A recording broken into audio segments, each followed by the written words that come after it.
Assalamualaikum warahmatullahi wabarakatuh. Dalam video ini kami akan membincangkan antara tokoh-tokoh barat yang terkenal dan memberi kesan terhadap masyarakat kini serta isu semasa yang boleh dikaitkan bersama falsafah yang dikenalkan oleh tokoh-tokoh barat. Perkataan falsafah berasal daripada dua perkataan dalam bahasa Grik kuno, filosofia, philos bermakna cinta dan sophia bermakna kebijaksanaan, yang akhirnya membawa makna cintakan kebijaksanaan ataupun sahabat kepada kebijaksanaan. Dari segi sejarah, istilah ini ialah ciptaan baharu dan digunakan untuk merujuk kepada pemikiran falsafah tamadun barat bermula dengan falsafah Yunani kuno dan kemudiannya berkembang meliputi sebahagian besar dunia. Pada abad ke-14, pemikiran falsafah di barat telah melahirkan beberapa aliran baru seperti Thomisme, Sokratisme, Occamisme dan Skeptisme. Terdapat banyak tokoh yang terkenal, antaranya ialah Plato, Sokrates, Epicurus dan Aristotle.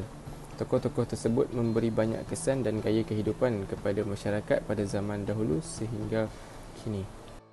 Seterusnya, Sokrates yang merupakan seorang ahli falsafah Yunani kuno yang lahir di Athens pada 470 sebelum Masihi dan digelar sebagai bapa falsafah. Sumbangan yang diberikan oleh beliau yang masih digunakan pada hari ini ialah kaedah Sokratik, iaitu taktik pemekaran yang membantu seseorang mencapai teori yang paling logik dengan secara beransur-ansur menyangkal semua teori yang lain. Kedua, reformasi sistem pendidikan, iaitu menyeragamkan sistem pada masa itu dengan menganjurkan bentuk pendidikan yang sama untuk kedua-dua jantina. Ketiga, beliau menekankan bahawa mengundi harus dibuat dengan teliti dan logik supaya dapat memilih pemerintah yang adil dan bagus. Yang keempat, beliau berpendapat bahawa kita haruslah berbuat baik.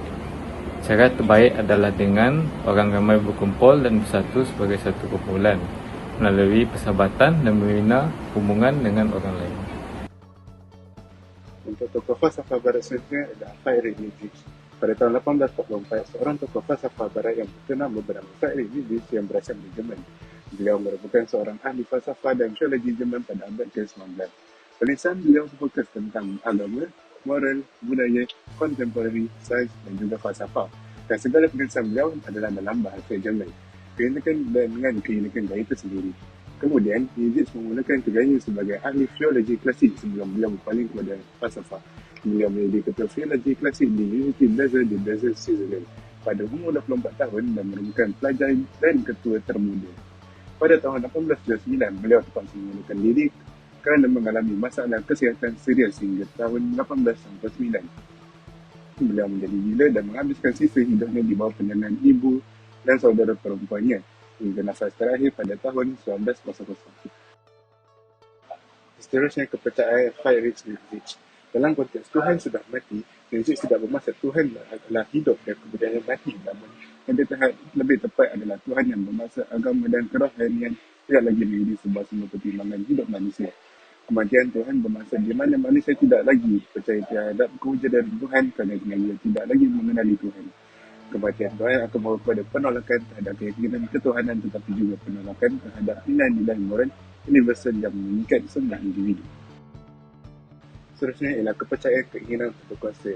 Nietzsche memberitahu agar tidak hidup dalam lamunan atau membuat keputusan berdasarkan fikiran yang tidak realistik. Hal ini kerana beliau menganggap dunia saling berkait rapat, termasuk manusia serta alam.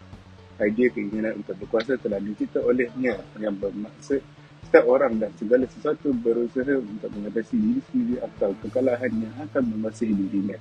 Hal ini menyebabkan jika dunia merupakan hanya satu perkara, pastinya ia adalah kuasa yang menggerakkan dunia.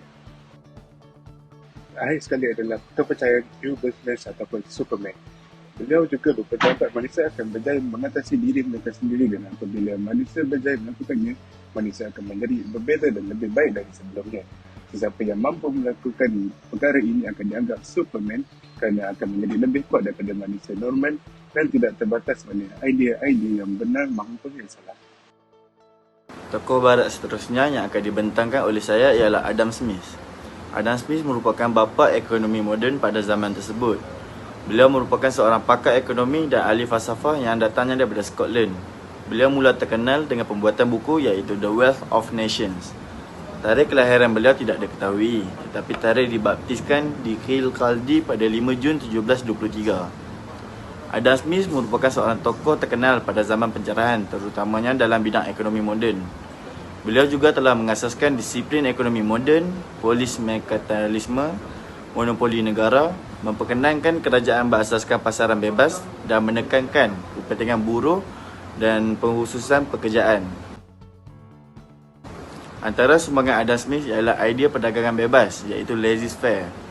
Melalui bukunya, Adam Smith telah mencetuskan idea tentang perdagangan bebas. Menurut beliau, kerajaan tidak harus campur tangan dalam hal ehwal ekonomi dan perdagangan.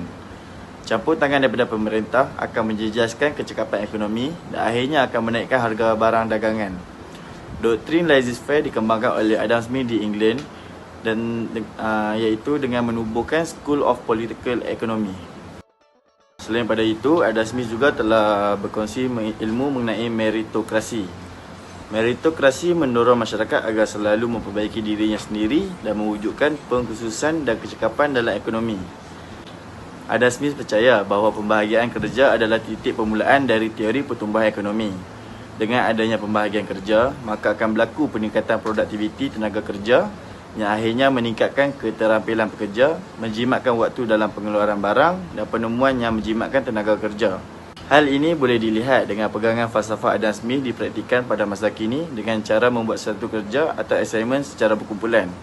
Ketika melakukan kerja secara berkumpulan, pasti akan berlaku pembahagian tugas untuk lebih memudahkan kerja tersebut untuk mendapatkan kerja yang berkualiti. Tokoh terakhir yang akan saya bincangkan adalah Jean-Paul Sartre.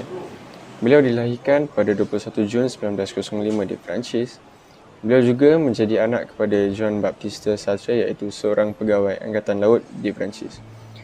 Menjadi satu sejarah, beliau dibesarkan oleh ibunya di Meudon, Perancis selepas kematian bapanya ketika beliau berumur 2 tahun. Jean-Paul Sartre ini tertarik dengan falsafah pada tahun 1920 dan melanjutkan pelajarannya dan mendapat sijil di kurs Hertmer, Perancis. Jean-Paul Sartre adalah seorang ahli falsafah, penulis drama, novelis dan tokoh utama ideologi falsafah eksistensialisme. Novel yang dikaryakan oleh beliau menjadi tarikan minat ramai pihak. Salah satunya adalah bertajuk Lawyer dalam bahasa Melayu yang ditulis pada tahun 1931. Dalam novel ini, topik-topik yang ditegaskan oleh beliau adalah berkenaan tentang kematian, pemberontakan, sejarah dan kemajuan dalam kehidupan. Novel ini telah menjadi sebuah novel yang penuh tanda tanya dari pembaca berkenaan kewujudan manusia di bumi ini. Eksistensialisme. Apa itu eksistensialisme? Eksistensialisme adalah salah satu falsafah yang menegaskan tentang kebebasan manusia dalam membuat pilihan dan berfikiran terbuka. Beliau juga menegaskan bahawa manusia seharusnya bebas untuk membuat pilihan dengan syarat bahawa perlu ada tanggungjawab dan hala tuju yang mutlak untuk dalam diri seseorang itu. Falsafah yang mementingkan kebebasan dalam membuat keputusan menjadi pendorong utama pada zaman kini bagi memutuskan urusan seperti urusan kehidupan, pemilihan pelajaran bagi student atau pelajar dan hala tuju seseorang itu demi mencapai masa depan yang cemerlang. Kesimpulannya ialah falsafah adalah satu pendekatan yang menyeluruh terhadap kehidupan dan dunia ini serta merupakan satu kajian mencari kebenaran dan nilai dalam hidup.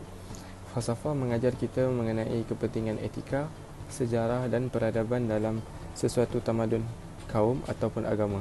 Dalam mengenali ilmu falsafah ini, kita juga dapat mengetahui latar belakang sesuatu tamadun. Dengan mengenali tokoh-tokoh ini, maka masyarakat akan lebih memahami bagaimana bermulanya pemikiran mereka ini dan menilai kembali sejauh mana sebenarnya pemikiran ini juga turut terkesan sama ada kepada diri kita sendiri dan juga masyarakat di sekeliling pada zaman kini. Selain itu, tokoh-tokoh falsafah barat juga banyak memberi kesan terhadap ideologi dan cara pemikiran masyarakat kini. Dengan pendedahan awal berkaitan falsafah mampu mengubah cara kehidupan dan moral sesebuah masyarakat untuk lebih bertamadun mengikut peredaran zaman.